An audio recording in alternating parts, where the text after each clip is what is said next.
Buenos dias from beautiful Managua, Nicaragua. I'm recording this on Saturday. You're not going to see this until Tuesday after I check out. Um, Not a huge issue, but it is an issue. So, as I had promoted the use of the current place I'm staying, Hotel Mozonte, due to its low cost, it's clean, it's simple, it's functional, free breakfast included. The base price for their listing is roughly $27, $28 a night US, but if you do a multi-week, as in 4 weeks or more, there is a discount brought it down to $24.50 a night. So as far as staying in an actual hotel with a meal included, centrally located, clean, simple, functional, meets needs, perfect. I do have to report the downside. So I don't drink alcohol. I haven't for like 6 years or whatever. So I'm drinking a lot of water. And I just moved to a different place, 1,000 miles farther south than I once lived. So I'm acclimating to the climate, even though the temperature and humidity may be similar to Southwest Florida. I'm still 1,000 miles farther south with more direct UV rays, and it's a little more intense. So one of the reasons I wanted to stay in the capital, other than the administrative needs of taking care of paperwork, was I wanted to be in one of the warmer, not hottest areas to acclimate to local climate.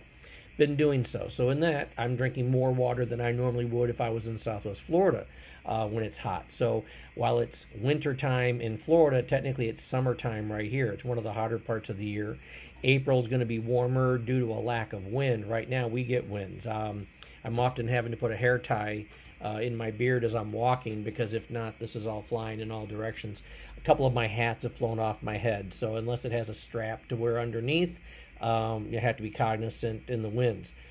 All of that aside, the hotel in itself, it has been relatively clean, simple, like I've said, but I have been getting gringo priced on a daily basis for bottled water. So if you're not familiar with the term gringo price, gringo in itself isn't derogatory, it just means foreigner. I have been getting a different charge for drinks than a local would. I had a couple ask me before if I thought they were possibly being overcharged for beer compared to the locals, and I said I don't drink the beer, so I don't know. So the hotel's price for room is preset. The laundry service that I've used 3 times since I've been here is listed on the wall, preset. There are QR codes for the lunch and dinner that's provided for fee, with prices established, preset. What is not listed is the price of beer, alcoholic seltzers, water, sodas, bottles of Coca-Cola. And that's where the subjective pricing has occurred. There's been one predominant bartender working most shifts that when I've gone to purchase water, he's been pretty consistent with a price, and then there was somebody that came in on the weekend when he wasn't working, and the price was about 10% lower. So historically, I've been paying 90 cord for 2 bottles of water. I went to and I've had difficulty breaking large bills here. Large bills being a 200 cord or a 500 cord. 500 cord is $13 and change US. A hotel that advertises that they do money exchange should have funds. It's been very difficult to break the larger bills. I also need the larger bills broken when I use the in-drive services. Sometimes they can't break the 500 note depending on what time of day or evening it is, and that's run into difficulty. So I've been trying to get the bills broken when I go to purchase something retail, because all my meals have been going on my credit card for simplicity. So pretty much same bartender, main culprit, has been charging me roughly 45 cord per bottle of water, 90 for 2, because I'll give him 100 and I get 10 cord back. The other night when I ordered 2, it was only 82 cord to get 2 bottles, and the girl reassured me that is the proper price after they had been out of water at the hotel for 2 days. So you're in the tropics, you're dealing with tourists, you're dealing with guests, and there was no bottled water service for 2 days at the hotel, but you could buy beer. So I've tried to purchase 3 bottles of water before, and the 3 bottles of water came out to 140 cord. Well, if it's 45 times 3, you overcharged me by 5. So last night, I only had a 500 cord bill, and I saw who was working. I said, "Oh boy, here we go. I better order 4 bottles because at least that way it's going to be 180. He'll owe me 320 and change, and it's almost half." Well, I got charged 390 for 4 bottles, so there was an extra 10 cord. So knowing the frequency that I've gone downstairs to buy water, I've added it up, and I'm just under the 4-week stay. My 4-week ends on Tuesday, and I move over to Granada for 2 weeks. That's when you're going to be seeing this posted. So I've estimated that in the 4-week stay here, I've been overcharged on bottled water roughly 300 to 320 cord over 4 weeks. Breaking that back down to US dollars, that's still less than $10 US that I was overcharged. So this has not been a financial deal breaker for me. I've only lost $10. The principle is the staff here is overcharging people based on where they're from or what they look like. So I would love to give a glowing review for this establishment when I leave. It is not going to be a glowing review. I will give credit. Housekeeping's done a great job. The food for breakfast has been good, simple Nika breakfast. The laundry service has been good. Checking in was good. If you remember correctly, the shuttle driver thing didn't work out. But the fact that you've got bartenders overcharging on the one thing that doesn't have a clear-cut price, you're stealing from your guests. So that's going to be reflected in a Google review, and it's a shame. But as people have been asking me, where I went, and a couple people have asked for recommendations on this, I'm no longer going to provide a clean-cut, simple, come on in here. It's going to be, you need to understand that, nothing against housekeeping and the food and the room, but when it comes time to purchase your drinks, if you are going to stay here, you need to be watching like a hawk what you're being charged. Or if you have a local with you or you buddy up with locals, have them make the drink purchases for you if you decide to stay. Again, this isn't breaking the bank for me, but it is kind of disheartening because everything else here has worked out well. But due diligence, I want to share that information so somebody doesn't go in here and say, "Oh, well, Luke recommended the place because it was inexpensive." Remember, I don't use the word cheap because I have run into a ethics snag. And it's sad that things like that happen. I had the in-drivers, a couple of the in-drivers tried to overcharge me. Once we had a conversation online about it, the app itself, once I accused the app of stealing, and we had a thread about this going on WhatsApp, the app sent me a banner ad one time and one time only saying that they don't engage in dynamic pricing. And I've taken a snapshot of the screen after every confirmed, agreed upon price, and I've monitored the price while riding like I did before, and it hasn't gone up ever since we had that conversation online on WhatsApp through a handful of expats, and I accused it of theft. And then the one-time banner ad that I've never seen a banner ad on it before, but it expressly sent it to me, nobody else in the thread on the WhatsApp channel, that they did not engage in dynamic pricing, and I haven't been gringo priced on the rides ever since. So we're almost 10 minutes into this. I want to give a few real simple things to look for. One, by all means, if you haven't gotten your passport, get your passport now. I don't care if you plan on traveling this year or next. They're good for 10 years. Once you have it, it's far easier to renew it. Getting it done in the first place is the biggest hurdle, and there are delays right now for people even with expedited service. Once you've established your passport, it's far easier to make plans to go somewhere in a short amount of time versus waiting to see if and when you get your passport before you can submit information to go. Once you have your passport, I highly encourage you to sign up for one of the pre-TSA programs, particularly the Global Access. There are some credit cards that will reimburse you for the cost. It's good for a long term. You do have to go to specific places for all of 15 minutes for an enhanced interview. That card will give you a speed pass when coming back into the United States to immigration, which can be very lengthy lines. If you've ever traveled overseas before and trying to come back to the States, there'll be very long lines of people trying to get in who are not from the United States. Even the line for U.S. Citizens coming in can be lengthy. But if you've already got the global entry or an equivalent speed pass through a pre-TSA, you will be whisked through the line a lot faster. Also, the pre-TSA, you will have, in the global entry card, you'll have what's known as a known traveler number. You don't have to have the card with you, but you do need to know that number. And when you make reservations, the airline may not have a place for you to put your known travel number. I would highly encourage you to contact them and provide that information. If you cannot get it confirmed that they have the information, when you go to check your bags in, you have the next and final opportunity to identify your pre-TSA check-in. This makes things so much simpler. You don't have to take the shoes off. You don't have to take the liquid bag and your laptops out of the carry-on. You'll go through the screener. Now, rookie mistake on mine, because in the past this wasn't a problem. It is now with improved technology.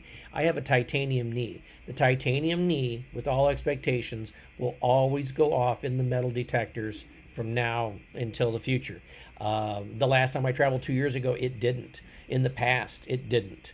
It does now. So I already know when I go through, I'm going to let them know, titanium knee, you need to do the physical pat down. Other rookie mistake, I went through the screener and I didn't take the Apple Watch off. So then I had to take the shoes off. Then I had to put stuff in. Then I had to be treated. It was a little delay. A lot of that on me, first time using the pre-TSA expedited clearance. So some things that can make your travel a lot easier. You can download the InDrive if you're coming to Nicaragua or another country that uses the app. You can download that app ahead of time. You can already have your profile set up, because then once you've landed at the airport, the next one I'm going to highly encourage you, if you've already watched the other videos and known T-Mobile is the main U.S. carrier to have if you're going to be traveling to Central America and Mexico, is that it's already partnered with Claro. So I can bounce between my cellular service of the two. You're going to stop at the Claro either at the airport or within the first day or two and get your additional eSIM. I'm getting 7 gigs of data for 200 cord, which is less than $7. And the 200 or the 7 gigs, your WhatsApp, which is now your primary communication. You do not use your cellular phone number to make cellular calls. You're going to use the WhatsApp app to make phone calls to people in your contact list. So if you're speaking over the phone, if you're through the WhatsApp, if you're using the video conference through WhatsApp, if you're doing the text messaging through WhatsApp, all of that is of no data charge against you under these data plans. So ideally, if you know how to use your data wisely between Wi-Fi when available, your local internet service through Claro, and or having to drop down to a slower service of the T-Mobile when out of country, you're looking at maybe $15 extra a month to have all this interconnectivity, because WhatsApp works pretty much everywhere on the planet. So you can establish your WhatsApp, go to the local Claro, you're going to be given an additional phone number. That additional phone number, by the way, it's going to have the local country code, which is 3-digit, but your phone number is going to be an 8-digit, not 7-digit number. So something that takes a little bit getting used to read. The WhatsApp, The in-drive, you can have all that established before you get here. You can create the new Claro eSIM when you land before you even leave the airport.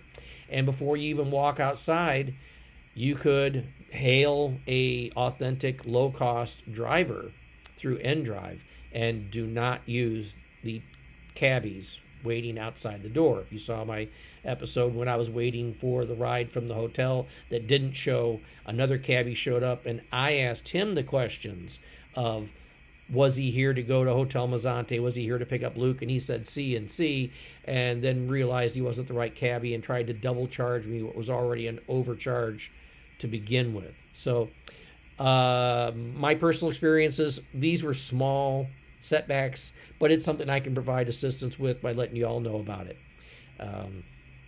Those are some of the easy ones. If you didn't already have it, the Charles Schwab investment checking account is an ideal solution here. So I didn't want to have my regular ATM card being used overseas. I do have my ATM and credit card from my primary bank account and an additional credit card, both on travel alert that I'm out of country and where for particular amounts of time. In fact, I made a transaction with the credit card from them that I don't use very often today. Instantly got a text notification, asked me if it was a valid transaction, and I confirmed yes, and there was no holdup in the transaction. So near instant confirmation of a valid transaction. So the Charles Schwab, you're going to go get an additional credit or additional debit card. You are required to open an investment account with them. I throw like $100 a month into it. To me, it's just an extra savings account. But you feed that from your primary checking. So if somehow this debit card that you use overseas gets stolen, the max that somebody can take out of it is $1,000 a day. Locally here in Nicaragua, the most you can take out of an ATM is an $800 transaction. And there's a $6 transaction fee that goes with it. Charles Schwab investment checking. Any ATM fees that you incur throughout the month will get reimbursed at the end of the month. I used the ATM 3 times. I had $6 transaction fees each time.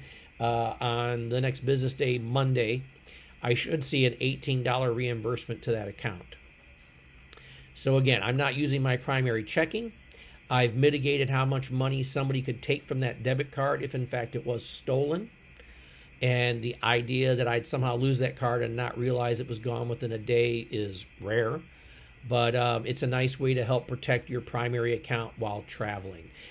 You will want cash. The InDrive only uses cash, unlike Uber, which you could pay with your card ahead of time. So you'll need cash for that. You'll need cash for small bottles of water here and there. I would encourage you to use a credit card that gives you some kind of perk or cash back at the restaurants.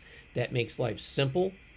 If you are renting a car, which I do not encourage, but if you are going to be paying for fuel, it is full service here only. You're going to be handing the pump attendant your credit card. So they don't ask to confirm the zip code. That's not a thing over here. I was advised my last trip, you need to, not that everybody's going to do this deliberately or willfully, but sometimes the attendants forget to reset the meter from the last customer. So when you hand your card over and they get ready to start pumping, you want to make sure that the pump was actually reset to 0 so you're not paying for the last person's gas. I don't know of a particular situation where the gas attendants have deliberately or mistakenly taken money, but it was something advised to me by my local tour guide at the time. So that's been in my back pocket ever since, and I will use that going forward, especially like when he goes to pick me up in a couple days to take me to Granada. Yeah, I'm going to be paying for the fuel for the day, going to give him the credit card that gives me the best cash back on it. And I'm going to look over the shoulder to ensure that the attendant just does what he's supposed to do, a little due diligence to help prevent, accidental theft or unintentional theft. So that's the updates I have for those for you right now. I hope those are some things that will help you in the future. Sad to say I'm going to be leaving a less than positive review here. In the situation of poor food service, I just haven't left a review because in my mind, one employee not having a good night shouldn't be a total detriment to the restaurant. Good reviews here could be, exponential. Bad reviews here could be exponential. And these are poor people working in leaner times with slim margins, just like the restaurant industry in the States, but at a much greater effect. So I've just decided no review was better than writing a bad review because of one bad employee. And with that, I'm going to leave you to it. It's been a 20-minute update. And I hope to have photos already, well, you should already see them by now, of the show tonight on Saturday of the Pink Floyd concert I'm going to plan to go to if I can stay up that late. Until then, adios.